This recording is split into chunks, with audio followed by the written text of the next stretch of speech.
स्थानीय सूत्रांची माहिती।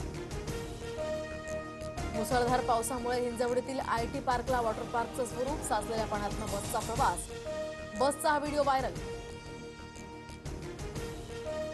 पिंपरी चिंचवडमध्ये दमदार पावसामुळे आयटी पार्क परिसर जलमय, पाण्याच्या निचऱ्याकडे आता एमआयडीसीनं तातडीनं लक्ष घालावं, सुप्रिया सुळेंचं ट्विट।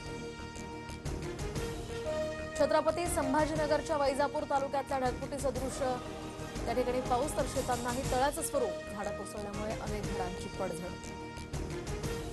महाराष्ट्रात कोरोनाच्या 86 नव्या रुग्णांची नोंद, मुंबईमध्ये 28 तर पुण्यात सर्वाधिक 31 कोरोना रुग्ण।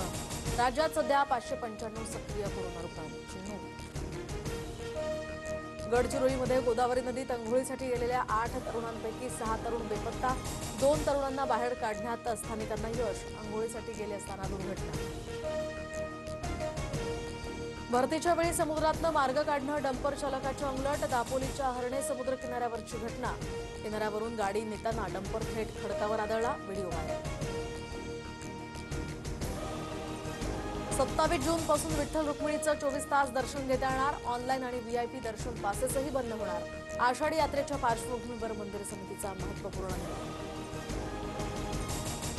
आज मध्य हार्बर आणि ट्रान्स हार्बर रेल्वे मार्गावर मेगा ब्लॉक, तर मध्य रेल्वेवर विद्याविहार आणि ठाणे हार्बर मार्गावर पनवेल ते वाशी दरम्यान, तर ट्रान्स हार्बर मार्गावर पनवेल ते ठाणे दरम्यान ब्लॉक।